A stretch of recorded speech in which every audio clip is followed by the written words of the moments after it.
صحیح تفسیر اور اس کا ترجمہ سننے اور سمجھنے سے پہلے قرآن کریم کے بارے میں چند ضروری باتیں ہیں جن کا جاننا اور سمجھنا اس لیے ضروری ہے کہ ان کو سمجھے بغیر اللہ جل جلالہ کے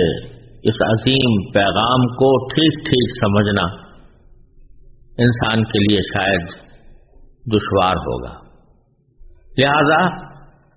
قرآن کریم کا ترجمہ اور تفسیر شروع کرنے سے پہلے میں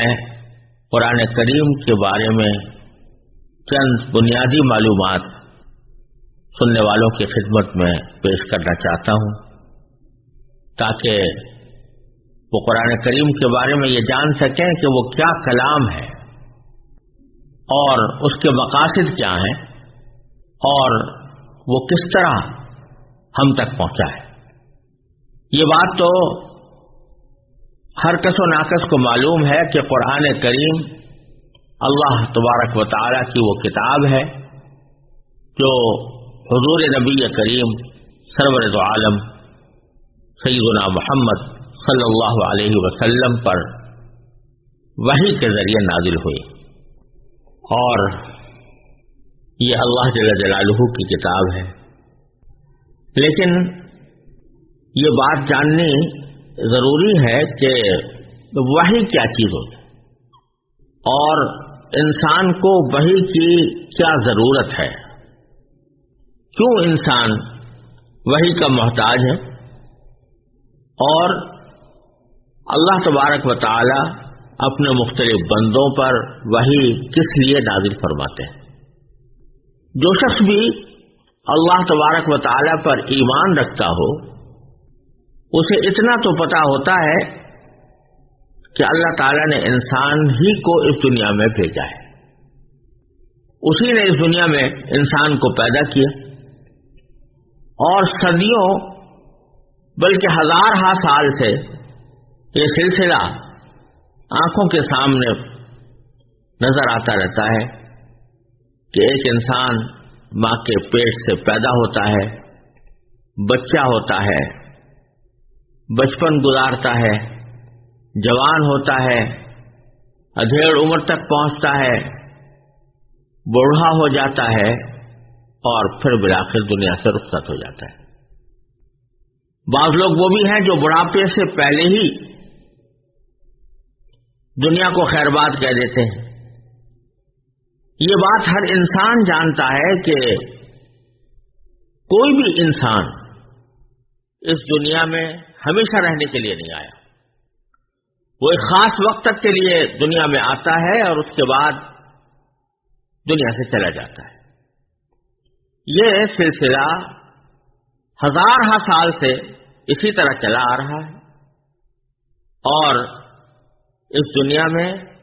یہ موت ایسی چیز ہے جس پر کسی کا اختلاف نہیں۔ لوگوں نے خدا کے وجود تک سے انکار کر دیا، لیکن موت کے وجود سے کہ ہر انسان کو کسی نہ کسی وقت موت آنی ہے، اس سے کسی نے انکار نہیں کیا۔ تو سوال یہ پیدا ہوتا ہے کہ اگر دنیا سے جانا ہی ہے، ہر انسان کو دنیا سے جانا ہی ہے، تو پھر دنیا میں آیا کیوں ہے؟ اگر اللہ تبارک و تعالی نے اس دنیا میں بھیجا ہے تو اس کو کیوں بھیجا ہے؟ اس کا مقصد کیا ہے؟ یہ بات بالکل واضح ہے کہ دنیا میں انسان کو زندگی گزارنے کے لیے علم کی ضرورت ہوتی ہے۔ جب تک کسی چیز کا علم نہ ہو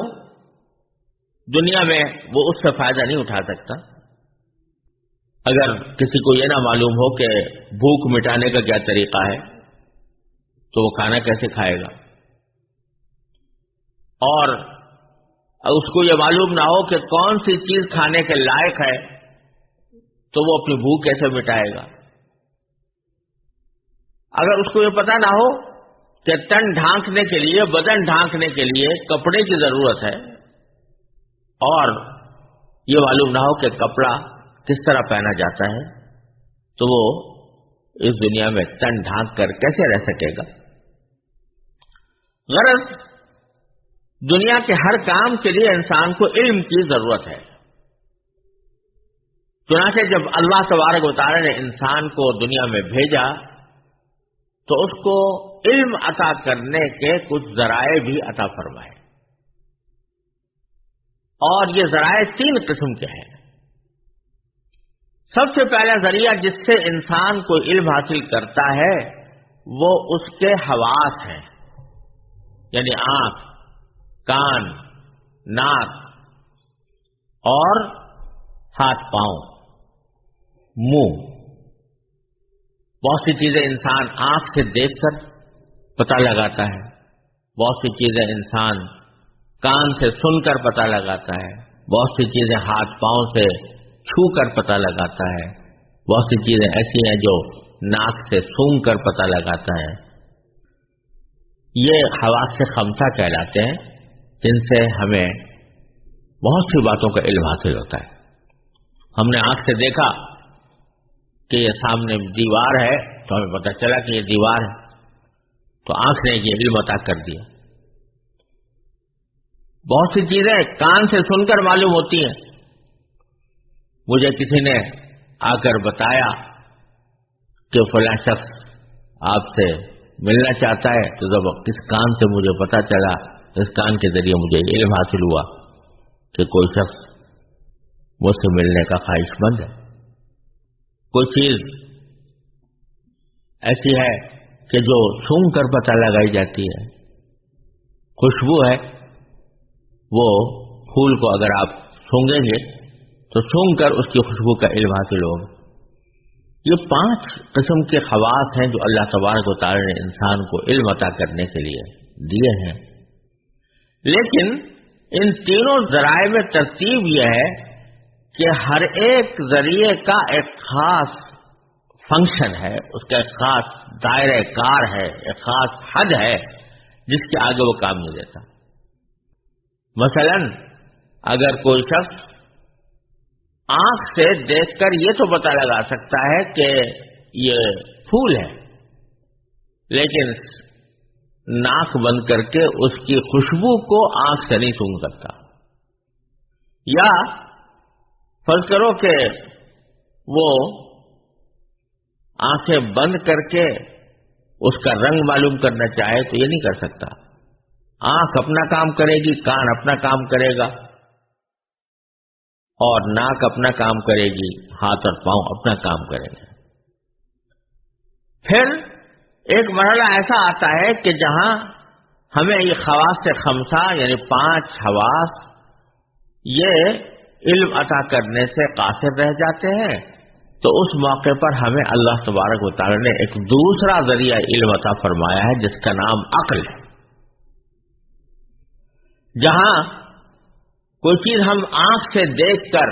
کان سے سن کر، ناک سے سونگھ کر، ہاتھ سے چھو کر پتہ نہیں لگا سکتے، تو وہاں اللہ تبارک و تعالی نے ہمیں عقل عطا فرمائی ہے. اس عقل سے بہت سی چیزیں ہمیں معلوم ہوتی ہیں. وہ چیزیں معلوم ہوتی ہیں جو ہمیں آنکھ سے دیکھ کر پتہ نہیں لگائی جا سکتی تھی. لیکن جس طرح آنکھ، کان اور ناک اور ہاتھ پاؤں کی کارروائی یہ غیر معمولی حد تک نہیں ہے بلکہ اس کی ایک حد ہے، اس کے بعد وہ کام نہیں دیتے، اسی طرح عقل کی بھی ایک حد ہے، اور اس کے بعد وہ عقل حواس خمسہ کے بعد اس کے عقل کی کارروائی شروع ہوتی ہے، اسی طرح عقل بھی ایک حد پر جا کر رک جاتی ہے، وہ بھی غیر محدود نہیں ہے. اور بہت سی باتیں ایسی ہیں جن کا علم نہ ہم اپنے آنکھ، کان، ناک سے حاصل کر سکتے ہیں اور نہ عقل کے ذریعے. اس کی ایک مثال یہ سمجھیے کہ سامنے میرے اگر ایک دیوار ہے تو آنکھ سے دیکھ کر آپ کو یہ علم ہو جاتا ہے کہ اس کا رنگ سفید ہے، لیکن اگر آپ اپنی آنکھوں کو بند کر کے صرف عقل کی مدد سے اس دیوار کا رنگ معلوم کرنا چاہیں تو یہ ناممکن. اسی طرح جن چیزوں کا علم عقل کے ذریعے حاصل ہوتا ہے وہ صرف حواس سے معلوم نہیں ہو سکتی. مثلا آپ صرف آنکھوں سے دیکھ کر یا ہاتھوں سے چھو کر یا اس کو ناک سے سونگھ کر یہ پتہ نہیں لگا سکتے کہ اس دیوار کو کسی انسان نے بنایا ہے، بلکہ اس نتیجے تک پہنچنے کے لیے عقل کی ضرورت ہے۔ لیکن اس کے بعد مزید سوالات پیدا ہوتے ہیں کہ یہ دیوار کس طرح اس کو استعمال کیا جائے، کون سے اس کے استعمال سے اللہ تعالیٰ راضی ہوگا، کس طرح کے استعمال سے ناراض ہوگا۔ یہ بات نہ حواس کے ذریعے ممکن ہے نہ عقل کے ذریعے۔ اس قسم کے سوالات کا جواب انسان کو فراہم کرنے کے لیے اللہ تبارک و تعالیٰ نے ایک تیسرا ذریعہ علم انسان کو عطا فرمایا ہے، جس کا نام ہے وحی۔ اور اس کا طریقہ یہ ہوتا ہے کہ اللہ تعالیٰ اپنے بندوں میں سے کسی کو منتخب فرما کر اسے پیغمبر بناتے ہیں، یعنی اپنا پیغام دنیا تک پہنچانے کے لیے اس کو مقرر فرماتے ہیں، اس پر اپنا کلام نازل فرماتے ہیں۔ اسی کلام کو وحی کہا جاتا ہے۔ ایک اور مثال سے یہ بات شاید زیادہ سادے طریقے پر واضح ہوگی۔ فرض کیجئے کہ ایک شخص کے ہاتھ میں ایک پستول ہے، اسے آنکھ سے دیکھ کر وہ اس کا سائز اور اس کی صورت معلوم کر سکتا ہے، ہاتھ سے چھو کر یہ معلوم کر سکتا ہے کہ یہ کسی ٹھوس چیز سے بنی ہوئی ہے، اس کا ٹریگر دبا کر وہ یہ جان سکتا ہے کہ اس سے گولی پوری قوت سے نکل کر دور گئی ہے،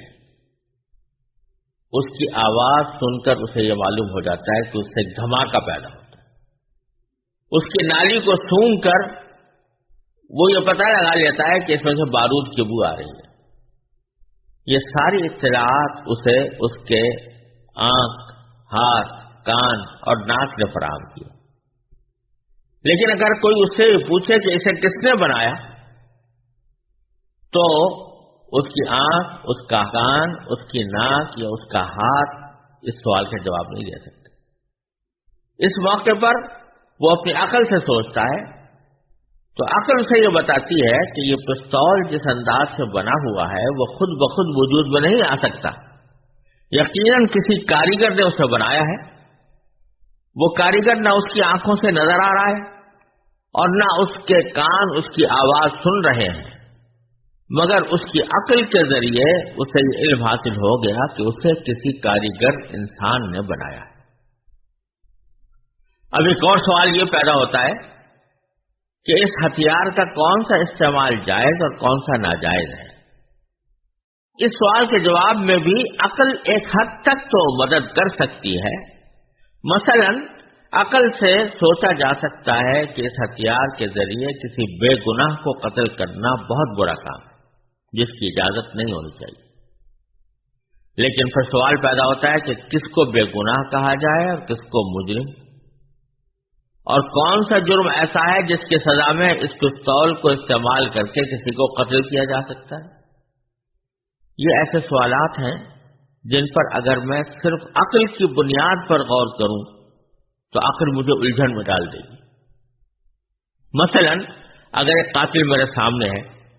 جس نے کسی بے گناہ کی جان لی، اس کے بارے میں عقل سے سوچتا ہوں تو کبھی عقل یہ کہتی ہے کہ اس قاتل نے ایک جیتے جاگتے انسان کو موت کی نیند سلایا، اس کی بیوی کو بے وجہ کا زخم لگایا، بچوں کو بلا وجہ یتیم بنا کر انہیں باپ کی شفقت سے محروم کیا، اس لیے یہ مجرم اس لائق ہے کہ اسے بھی موت کے گھاٹ اتار کر دوسروں کے لیے عبرت کا سامان بنا دیا جائے۔ لیکن دوسری طرف وہی عقل ایک دوسری دلیل دیتی ہے، وہ کہتی ہے کہ جس مقتول کو مرنا تھا وہ تو مر گیا، قاتل کو قتل کرنے سے نہ وہ واپس آ سکتا ہے، نہ اس کی بیوی بچوں کو ان کا محبوب واپس مل سکتا ہے۔ اس کے بجائے اگر اس قاتل کو بھی قتل کیا جائے گا تو اس کے وہ بیوی بچے مصائب کا شکار ہوں گے جن کا بیچاروں کا کوئی جرم نہیں۔ یہ دونوں دلیلیں عقل ہی کے سہارے وجود میں آئی، اس لیے نری عقل کے بھروسے پر کوئی ایسا فیصلہ کرنا مشکل ہو رہا ہے جس پر سب کی عقل مطمئن ہو جائے۔ یہی وجہ ہے کہ آج کل دنیا میں ایک بہت بڑا مسئلہ یہ مختلف فی چلا آتا ہے، یعنی اختلافی چلا آتا ہے کہ آیا کسی قاتل کو موت کی سزا دینی چاہیے یا نہیں دینی چاہیے۔ یہ وہ موقع ہے جہاں نہ میرے حواس کوئی فیصلہ کن جواب دینے کے قابل ہے، نہ میری عقل۔ اس موقع پر اللہ تعالیٰ کی ہدایت ہی درکار ہوتی ہے۔ جس نے انسان کو پیدا کیا وہ یہ ہدایت اپنے پیغمبروں پر وحی نازل کر کے انسانیت کو فراہم کرتا ہے۔ اس سے یہ بات معلوم ہوتی ہے کہ وحی انسان کے لیے وہ اعلیٰ ترین ذریعہ علم ہے جو اسے اس کی زندگی سے متعلق ان سوالات کا جواب مہیا کرتا ہے جو عقل اور حواس کے ذریعے حل نہیں ہو سکتے، لیکن ان کا علم حاصل کرنا اس کے لیے ضروری ہے۔ اس سے یہ بھی واضح ہو جاتا ہے کہ صرف عقل اور مشاہدہ انسان کی رہنمائی کے لیے کافی نہیں، بلکہ اس کی ہدایت کے لیے اللہ تعالیٰ کی طرف سے نازل کی ہوئی وحی ایک ناگزیر ضرورت ہے۔ اور چونکہ بنیادی طور پر وحی کی ضرورت اسی جگہ پیش آتی ہے جہاں عقل کام نہیں دیتی، اس لیے یہ ضروری نہیں ہے کہ وحی کی ہر بات کا ادراک عقل سے ہی ہو جائے، بلکہ جس طرح کسی چیز کا رنگ معلوم کرنا آنکھ کا کام ہے، عقل کا کام نہیں، اسی طرح بہت سے دینی عقائد کا علم عطا کرنا بھی عقل کے بجائے وحی کا کام ہے، اور ان کے ادراک کے لیے صرف عقل پر بھروسہ کرنا درست نہیں۔ جو شخص اللہ تعالیٰ بچائے خدا کے وجود ہی کا قائل نہ ہو، اس سے تو وحی کے مسئلے پر بات کرنا بالکل بے سود ہے، لیکن جو شخص اللہ تعالیٰ کے وجود اور اس کی قدرت کاملہ پر ایمان رکھتا ہو،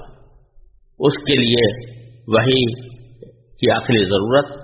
اس کے امکان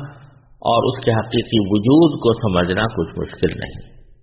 اگر آپ اس بات پر ایمان رکھتے ہیں کہ یہ کائنات ایک قادر مطلق نے پیدا کی ہے، وہی اس کے مربوط اور مستحکم نظام کو اپنی حکمت بالغہ سے چلا رہا ہے، اور اسی نے انسان کو کسی خاص مقصد کے تحت یہاں بھیجا ہے،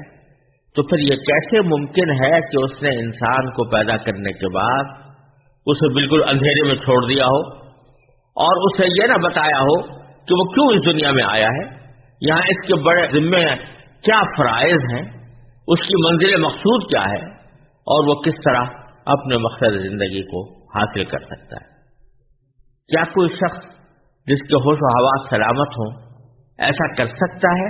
کہ اپنے کسی نوکر کو ایک خاص مقصد کے تحت کسی سفر پر بھیجے اور اسے چلتے وقت نہ سفر کا مقصد بتائے، نہ بعد میں کسی پیغام کے ذریعے اس پر یہ واضح کرے کہ اسے کس کام کے لیے بھیجا گیا ہے، اور سفر کے دوران اس کی ڈیوٹی کیا ہوگی؟ جب ایک معمولی عقل کا انسان بھی ایسی حرکت نہیں کر سکتا، تو آخر اس خداوند قدوس کے بارے میں یہ کیسے تصور کیا جا سکتا ہے جس کی حکمت بالغہ سے کائنات کا یہ سارا نظام چل رہا ہے؟ یہ آخر کیسے ممکن ہے کہ جس ذات نے چاند، سورج، آسمان، زمین، ستاروں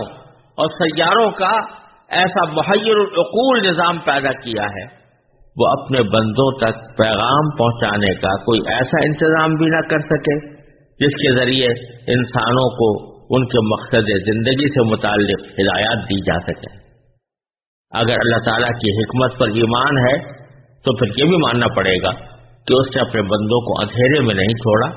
بلکہ ان کی رہنمائی کے لیے کوئی باقاعدہ نظام ضرور بنایا ہے۔